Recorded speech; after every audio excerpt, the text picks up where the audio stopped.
Estamos chegando. Ô, Mariana, tudo bem? Olá, tudo bom? Poxa, seja muito bem-vinda. Muito Mariana, obrigada.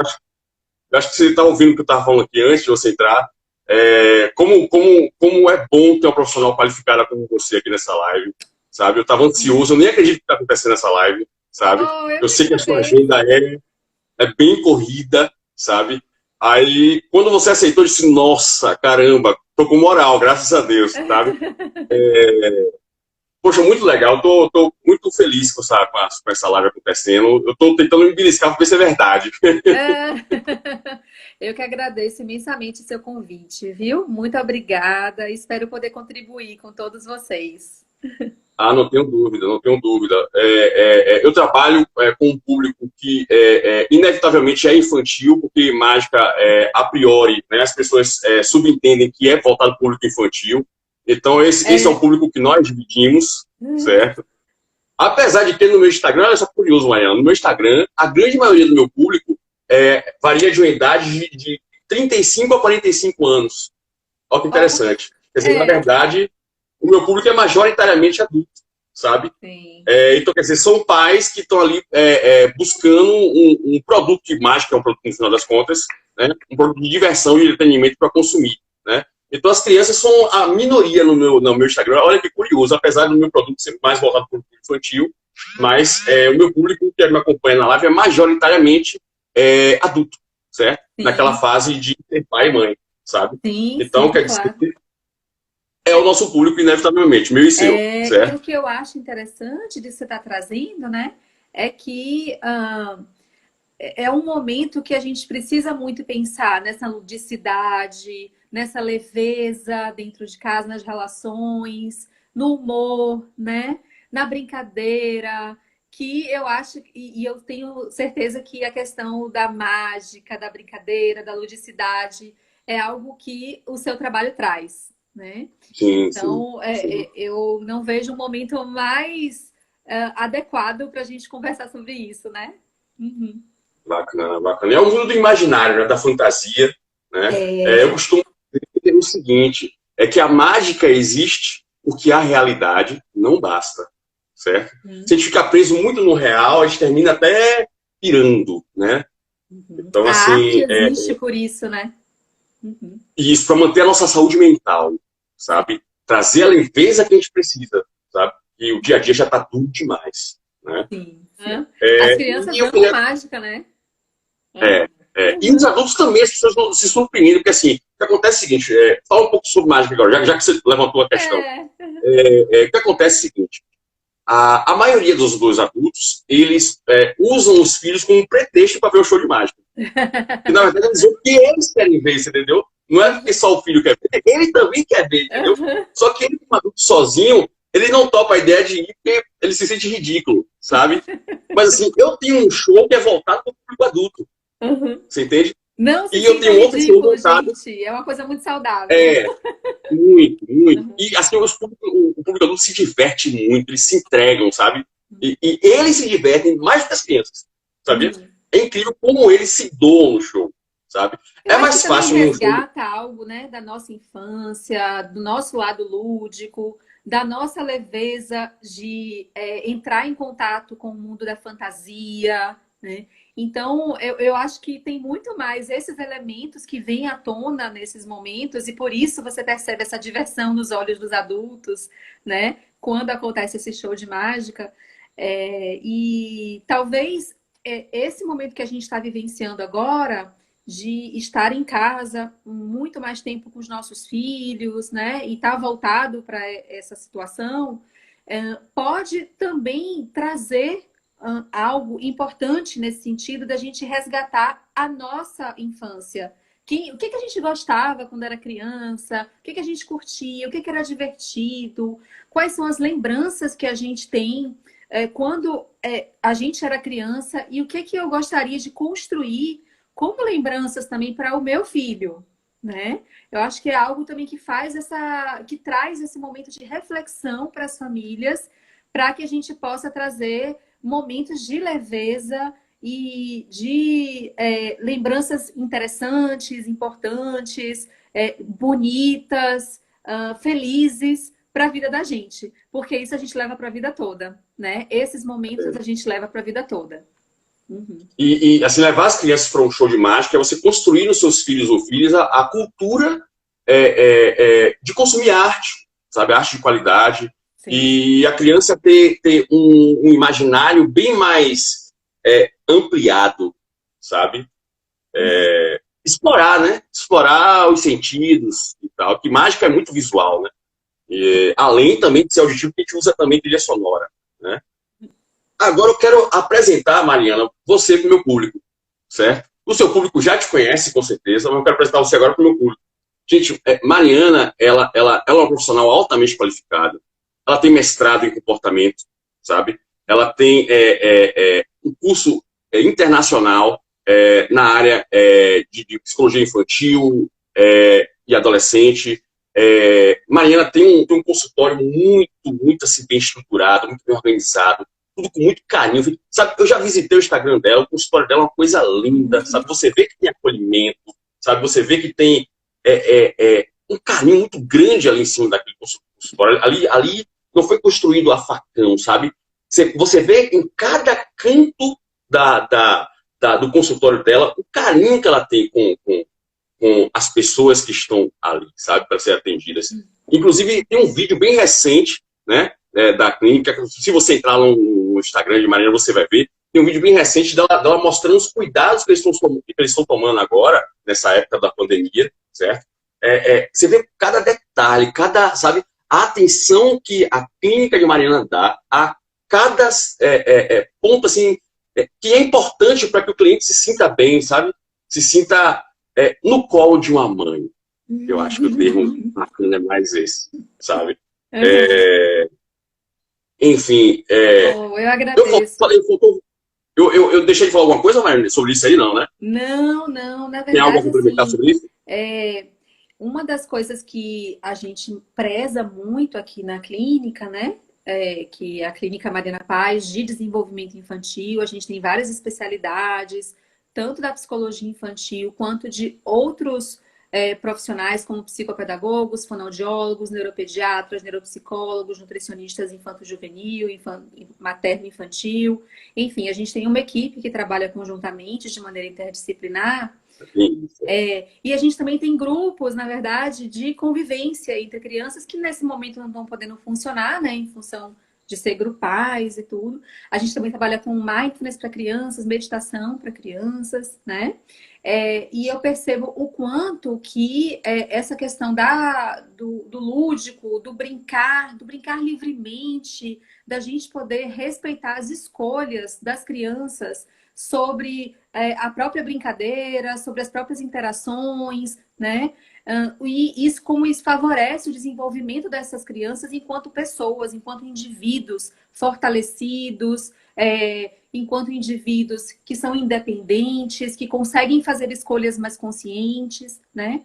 Então, a nossa missão, né? O nosso objetivo muito tem essa coisa da empatia, da afetividade, né? Porque as crianças aprendem melhor quando elas gostam das pessoas que estão ensinando, do professor. Elas aprendem melhor quando elas estão envolvidas naquela atividade. Por exemplo, a mágica pode, inclusive, funcionar como uma estratégia de intervenção terapêutica, né? Sim, eu não tenho dúvidas disso. Exatamente. Assim como a brincadeira envolvendo arte, né? Eles se envolvem de uma maneira... Porque muitas vezes o que acontece? A gente tem visto um mundo em que muitos pais dizem eles só se envolvem em computador, em tela, frente de tela, ele só quer jogar, ele não se interessa por outras atividades, né? E o que, na verdade, a gente pode pensar é que quando essas crianças são expostas de uma maneira legal, interessante, a outras atividades, né, que é uma das coisas que a gente faz aqui na clínica. A gente não trabalha com coisas que são eletrônicas, nesse sentido, isso não faz parte do processo da sessão. Elas gostam do brincar dos jogos, elas pedem para os pais comprarem aqueles jogos, que são mesmo jogos de baralho, jogos de tabuleiro, né? Um brinquedo que elas brincaram aqui e se envolveram e quiseram e pediram para os pais, até inclusive ensinam essas brincadeiras para os pais. Então eu acho também que a gente pode resgatar essa interação mais livre, mais espontânea, para o fortalecimento de self, de indivíduo mesmo dessas crianças, para que eles se tornem também pessoas que consigam fazer escolhas mais conscientes na vida, né? E isso se faz nesse processo mesmo de empatia e de ludicidade. Tá? Bacana, bacana. Enfim, gente, confiram lá no Instagram o trabalho de Mariana, que é muito bonito, sabe? Eu recomendo muito. Eu dei uma passeada no Instagram dela, assim, por 2 dias pelo menos eu dei uma passeada no Instagram dela e é fantástico, muito legal mesmo. De encher os olhos, sabe? Eu queria falar o seguinte aqui agora, gente. A questão é a seguinte: o que é que me levou, né? Os motivos que mexeram comigo para poder eu abordar Mariana, pedir a ela que ela viesse fazer uma live comigo. Primeiro, Mariana, eu sempre, quando eu me tornei pai, né, eu sempre procurei me cercar de muitos livros sobre como se relacionar com os filhos, como lidar com os filhos. Por exemplo, um dos livros que eu adotei e recomendo para qualquer pessoa que queira ser o que eu chamo de pai profissional, certo? É um livro muito legal que se chama de Tânia Zaguri, esqueci agora, poxa, me fugiu. Limites sem traumas. Uhum. Muito legal, sabe? Para mim é um grande clássico nessa área aí. Tem um outro livro também que eu comprei, assim, eu não só compro, como eu consumo muito esses livros, sabe? Eu leio, sublinho, faço marcações, sabe? Eu quero realmente reter algo daquele conteúdo. Tem um livro daquela menina que... aquele programa do SBT que ia uma mulher na casa do pai, das crianças, que ela fazia algumas intervenções na casa, esqueci agora como é que chamava o nome do programa. Ah, Você lembra, sim, da babá. Nani, né? Super Nani, né? Super Nani. Pois eu comprei o livro dela também, muito bom também, por sinal, sabe? Fora o programa dela, que era excelente, as intervenções dela eram maravilhosas, sabe? E outros livros, mas, por exemplo, eu sou pai de menina, né? E eu comprei um livro especificamente voltado para quem é pai e mãe de menina, um livro chamado Criando Meninas, se não estiver enganado. Não me lembro mais, não recordo o nome da autora. É uma autora mulher, certo? Tudo que ela colocou naquele livro foi tudo baseado em estudos científicos profundos, sabe? E ela trouxe as questões bem específicas do mundo das meninas, de como você deve... mundo das meninas, né? De como você deve conduzir, né, o relacionamento com sua filha, né? E eu também eu tenho a minha quando a gente é padrinho da criança, a mãe dele é o que mesmo da gente, esqueci agora como é que chama o termo, fugiu da mente, comadre. Eu dei para minha um livro derivado disso, que tem o Criando Meninas e tem o livro Criando Meninos. Isso. Aí eu dei para ela o Criando Meninos, sabe? Eu não cheguei a ler o livro Criando Meninos, tá? Mas como eu já tinha gostado do conteúdo do Criando Meninas, eu disse, então Criando Meninos deve ser muito legal também. E aí eu comprei e dei para ela. Não sei se ela chegou a ler, se ela chegou a sabe? Mas, enfim. Então, assim, eu sempre tive um compromisso muito grande com essa questão de errar menos. Porque, independente de eu ter leitura, independente de eu estudar o tema, inevitavelmente eu vou errar. Porque existe um desgaste do dia a dia, do convívio, e que a gente, algumas vezes, termina perdendo a paciência e usando a estratégia errada, sabe? E o pai e mãe, eu acho que eles são os mais autorizados a errar, já que o convívio deles é mais intenso, certo? E tem aquela outra discussão que as pessoas falam, eu não quero que ninguém se meta na criação do meu filho e minha filha. Eu penso assim, eu acho que se alguém tem que se meter na criação dos nossos filhos, nossas filhas, tem que ser uma pessoa qualificada dentro da área, sabe? Essa pessoa nós temos que ouvir sim, tá? Por exemplo, no caso da psicologia infantil, a gente tem que te ouvir, sabe? A gente tem que te ouvir sim, sabe? No caso, por exemplo, de cuidados médicos com meu filho e minha filha, eu tenho que ouvir o pediatra ou a pediatra. Eu tenho que ouvir, certo? Então, assim, quem tem qualificação para se meter na criação do meu filho, tem que se meter mesmo. A gente tem que dar espaço para essas pessoas. Porque essas pessoas têm um embasamento do que elas estão falando, sabe?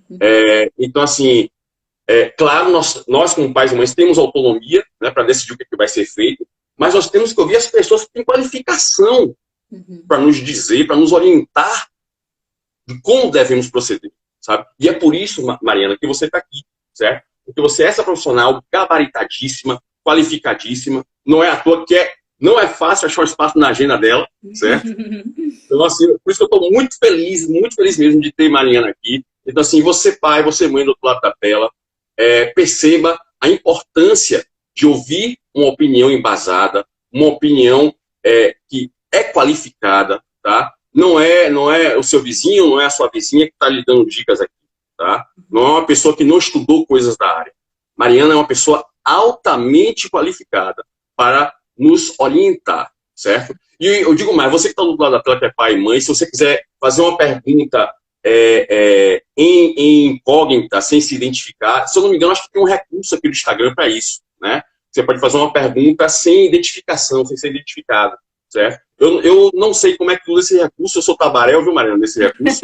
Não sei Eu se você também não sei esse já viu recurso, ele. não. É. Eu vi uma vez, eu estava futucando, né, no Instagram, e eu descobri que tem esse recurso. A pessoa pode fazer uma pergunta sem se identificar, sabe? Só vai Uhum. lá, joga a pergunta e ninguém sabe quem foi que perguntou. Então, às vezes, você do outro lado da tela tem algum caso que você quer tirar dúvida com a Mariana, alguma Sim. situação específica sua, né? Uhum. E você não quer passar pelo constrangimento de se identificar, tá? Uhum. Então, há um recurso aí no Instagram. Não me pergunte como é que faz, porque eu não sei. Futuca aí, você que está do lado, certo? E já vá preparando sua pergunta para a Mariana, porque Mariana, aproveite que a agenda dela não é fácil, certo? Essa vai ser uma oportunidade única. Não perca essa oportunidade, ok? Muito bem. Eu agradeço. Olha Agora, só, Mariana, diga. alguns pontos, né, que você tocou agora nessa explanação que você acabou de fazer, eu queria comentar um pouquinho, né, sobre isso. Comente, Tá. claro, claro. Uma coisa que você falou, né, foi assim, depois que você se tornou pai, o seu interesse pelo mundo infantil, por se tornar uma pessoa, um pai, um bom pai, suficientemente bom para o seu filho, para a sua filha, na verdade, né, que é uma menina e tudo, se tornou algo bastante relevante para a sua vida, algo valoroso para você, né? E você foi, então, tentando se qualificar enquanto pai, vamos dizer assim, né? Se qualificar enquanto pai. E, na verdade, eu acho que vale essa reflexão, sabe, para todos nós nesse momento, que é o lugar da função de pai atualmente no mundo, nas famílias, né? Eu trabalho em clínica, né, recebendo famílias, crianças, adolescentes, durante cerca de 16 anos, 16 a 17 anos. Então, o que eu percebo nesse período, né? A função de pai, ela tem se transformado, ela tem mudado o mundo muito ao longo desse período. O que a gente percebia? Por exemplo, o lugar da família dentro da clínica, no atendimento com criança, envolve a participação da família nesses atendimentos, nessas sessões interativas, nessas sessões de orientação de pais, de escuta terapêutica, né? E uma coisa que a gente percebe é que o pai tem sido muito mais presente nesses momentos, né, atualmente, do que antes a gente observava, né? Que Então, bom. o pai tem assumido muito mais essas funções na vida dos seus filhos, né, do que antes a gente observava. Então, predominantemente acontecia a mãe, né, acompanhar, porque socialmente falando era talvez ainda seja um pouco a função da mãe na educação dos filhos, né, no que socialmente a gente entende como se a criança apresenta alguma dificuldade, é porque a mãe não criou direito. A gente ainda percebe essas falas, Muito pai né? responsabilizado, né? Exatamente, aí. E aqui, na verdade, a gente pensando historicamente, a gente está falando de uma família em que o homem ou o pai, ele saía para ganhar dinheiro para dentro de casa e a mãe tinha a função de cuidar daquela criança. E o que a gente está vendo hoje é um mundo com que tem essas funções completamente transformadas, né? Então eu percebo uma presença e um interesse muito maior também dos pais de irem esse lugar que é seu, né? O seu lugar de função de pai. Então, isso eu queria colocar primeiro, assim, como algo que eu tenho percebido interessante. As escolas também têm percebido muito mais essa participação dos pais, por exemplo, em reuniões escolares, né? no acompanhamento pedagógico dos seus filhos, no desenvolvimento de valores, enfim, no desenvolvimento global dessa criança. Então, eu queria pontuar isso. E todo questionamento, gente, essa é uma dica legal, todo questionamento que você tiver, dúvidas com relação ao seu filho, quem vai trazer essa resposta é o seu filho. É ele que é o seu termômetro, é ele que vai lhe dizer até que ponto você pode ir, até que ponto você pode trazer uma informação para ele, né? E em que medida ele vai dar conta das coisas que você está trazendo, né? Então, vamos supor, seu filho pergunta sobre, como é que, pai, alguma pergunta delicada, né? Que às vezes a gente não sabe como responder, né? O que é, por exemplo, que passou lá na novela que disse que é ser virgem. Ai, meu Deus, eu não sei como responder isso pro meu filho que tem 6 anos, né? né? Ai, meu filho me perguntou sobre algo que eu não sei como falar sobre aquilo. Né? A dica que eu dou é: sejam honestos, diretos, não precisem inventar história e não precisa trazer muitos detalhes que sua criança não vai dar conta. Né?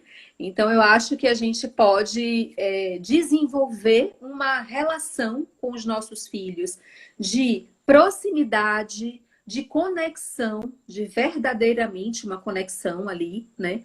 Para que vocês possam desenvolver uma comunicação mais plena, de confiança, né? Então, essa questão, né, que tem muitas dúvidas, você falou assim, eu quero errar menos como pai, né? Eu quero ser uma pessoa que tem essas informações para conseguir errar menos como pai, como mãe, né? E, na verdade, eu quero um pouquinho trazer uma problematização em relação a essas palavras que você trouxe sobre o que é certo e o que é errado, né? Como pai e como mãe. Quando eu recebo pais, muitas vezes eu trago assim, gente, vamos tirar do nosso vocabulário e dos nossos julgamentos, né, como pai e mãe, o que é certo e o que é errado. Porque se tivesse uma fórmula certa, eu nunca quis esconder de vocês, né?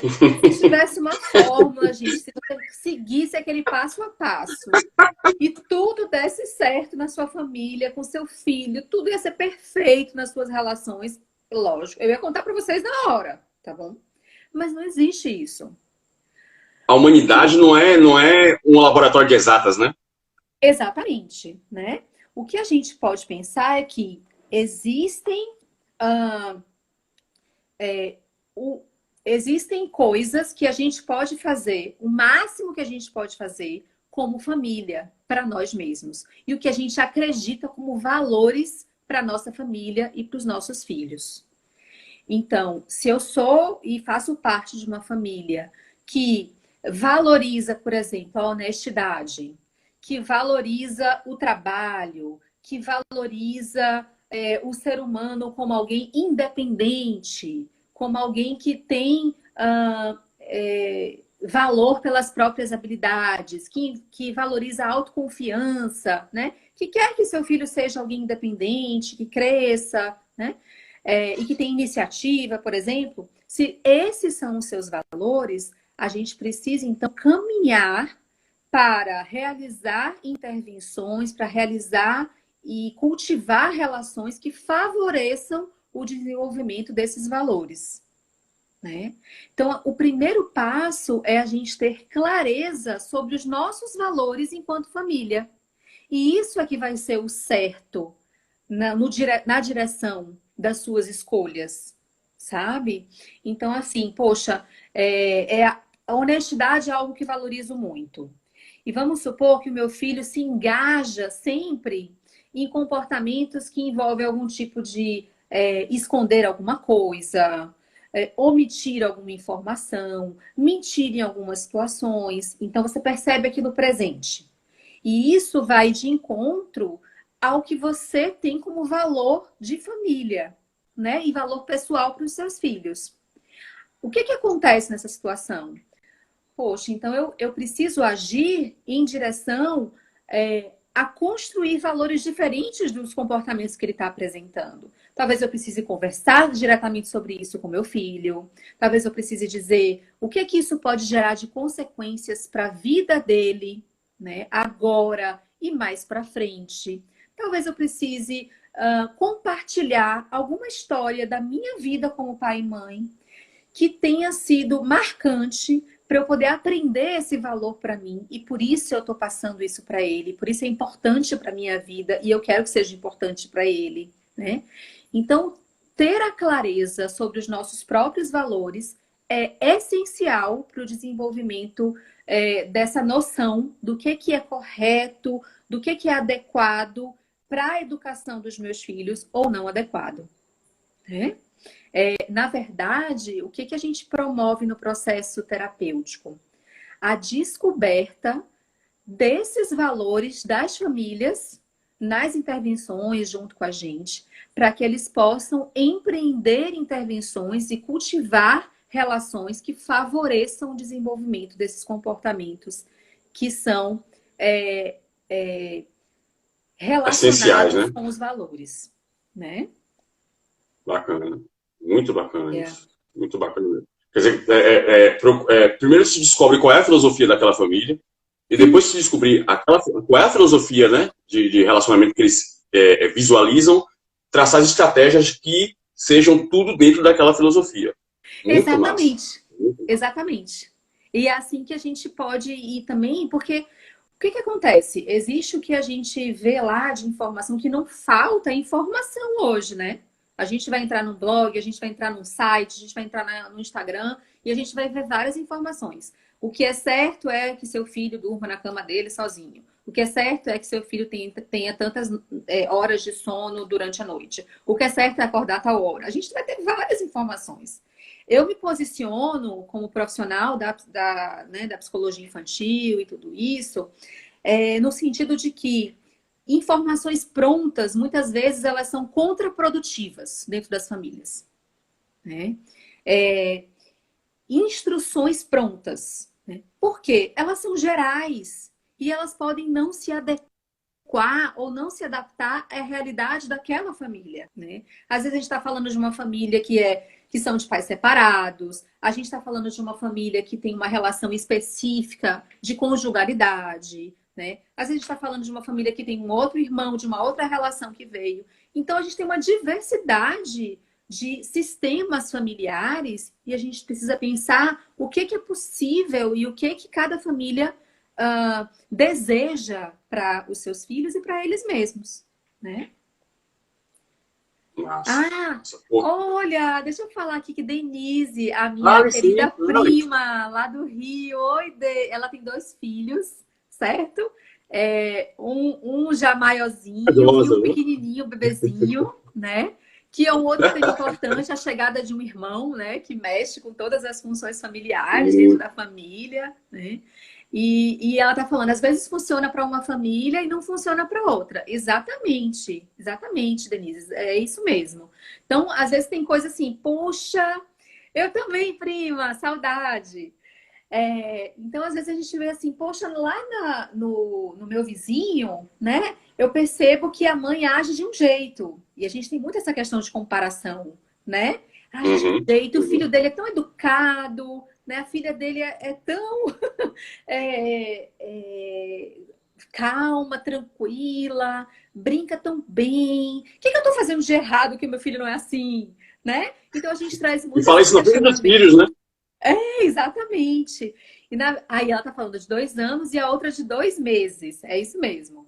Um filho e uma filha, né? Isso. E cada um deles, às vezes também os pais têm muito essa comparação de um filho com o outro, né? Poxa, eu dei a mesma educação e eles são tão diferentes, né?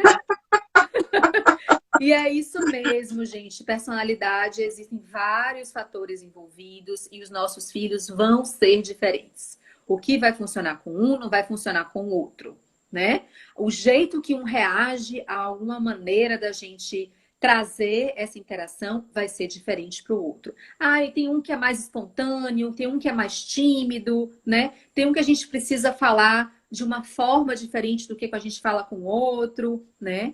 E essa comparação, de fato, é inevitável, como o Denise está colocando, na nossa cabeça, né? Mas é importante que a gente compare um filho com ele mesmo, certo? Então, assim, o meu filho, com 2 anos, se apresenta de uma maneira. Como que ele se apresentava com 1 ano? Né? Meu filho tem 5 anos. Como que ele se apresentava com 4? O que teve aí de evolução, de diferença, de transformações nos comportamentos dele, no que ele me apresenta emocionalmente, na forma com que ele se coloca, né? A gente vai comparar o nosso filho com ele mesmo. É essa a comparação que a gente faz para entender o desenvolvimento deles, né?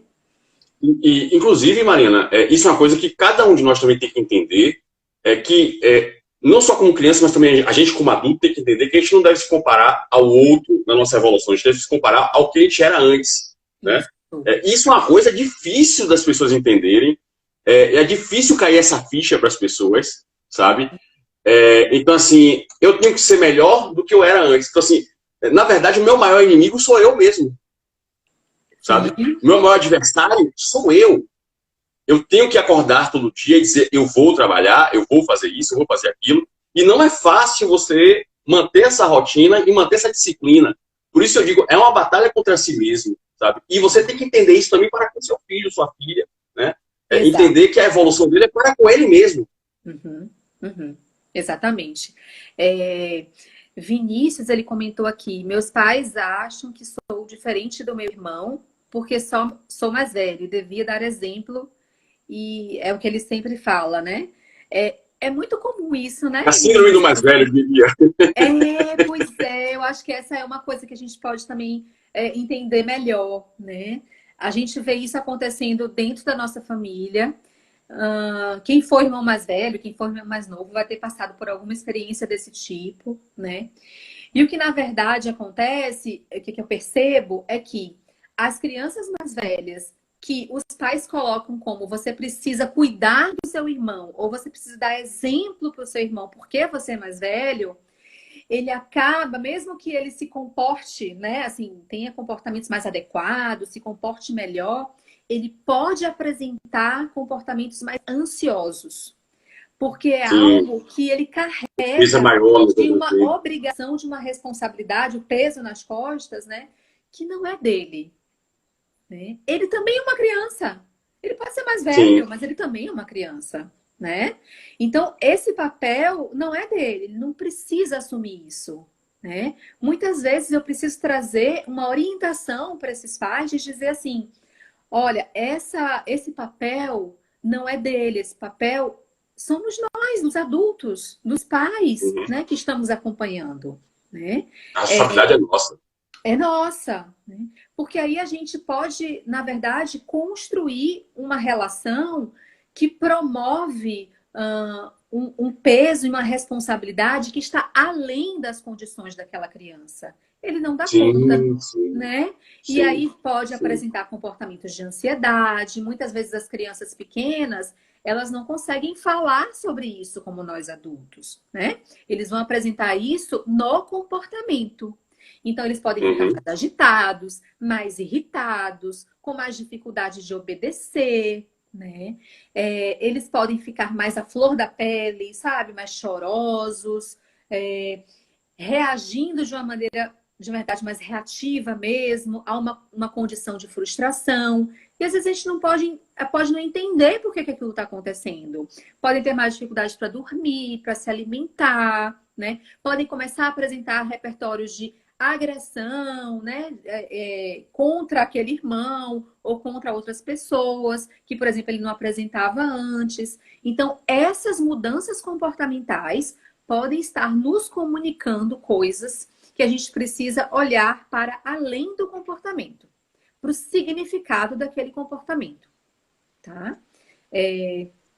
Então, essa questão da comparação sempre é algo que traz uma dificuldade, né, para o desenvolvimento, né, das pessoas.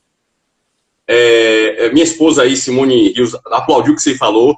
Eu e minha esposa, nós dois somos os mais velhos da nossa família, né? E a gente sente muito essa carga do que você está falando, né? De ser o exemplo, né, de ser a referência. E eu diria o seguinte, o jeito de ser de cada filho nosso vai muito do que a gente cobra deles, né? Eu percebo isso, por exemplo, eu percebo que, por exemplo, eu e a minha esposa somos uma família de três irmãos, né? Contando com a gente são três. Então, assim, o que eu percebo nessa minha experiência e na experiência de minha esposa?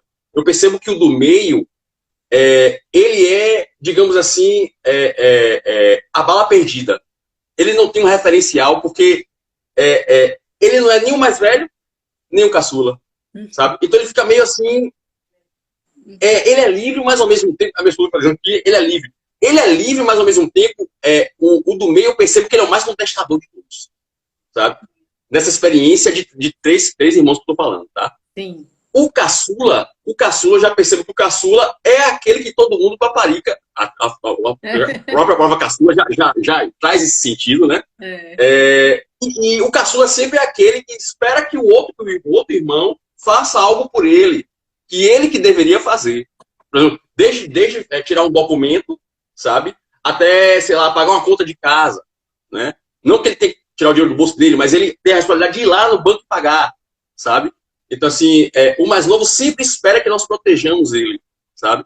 Então, assim, a diferença dos filhos, nessa experiência que eu tenho de vida, eu percebo que vai muito do que o pai cobra de cada um, sabe? E isso gera essa diferenciação entre os filhos, sabe? Enfim, a palavra é sua, jogue duro. Certo, certo. É muito interessante, né, essa sua colocação, porque a gente está falando de sistemas familiares, né, de relação entre irmãos. E, na verdade, toda vez que a gente avalia e tem um atendimento, né, de acompanhamento psicológico com as famílias, a gente precisa primeiro, como se a gente fizesse assim, uma leitura de quem é essa família e de que papéis são esses que cada um dos membros da família exerce, né, naquele lugar, tá? E uma coisa que muito acontece, que você estava falando, é assim: nós, antes de sermos pais e mães, somos filhos. Nós temos a nossa família nuclear, nós temos a nossa família anterior. E nós fomos filhos que exercemos uma função dentro das nossas famílias iniciais, né? Então, muitas vezes a gente traz uma repetição dessa forma de educar que a gente aprendeu e trouxe dos nossos pais, das nossas famílias, para a família que a gente está construindo e construiu agora na nossa vida, né? Com os nossos companheiros, com os nossos filhos, né? Então, e muitas vezes essa repetição é inconsciente. A gente não se dá conta que a gente está repetindo aquilo.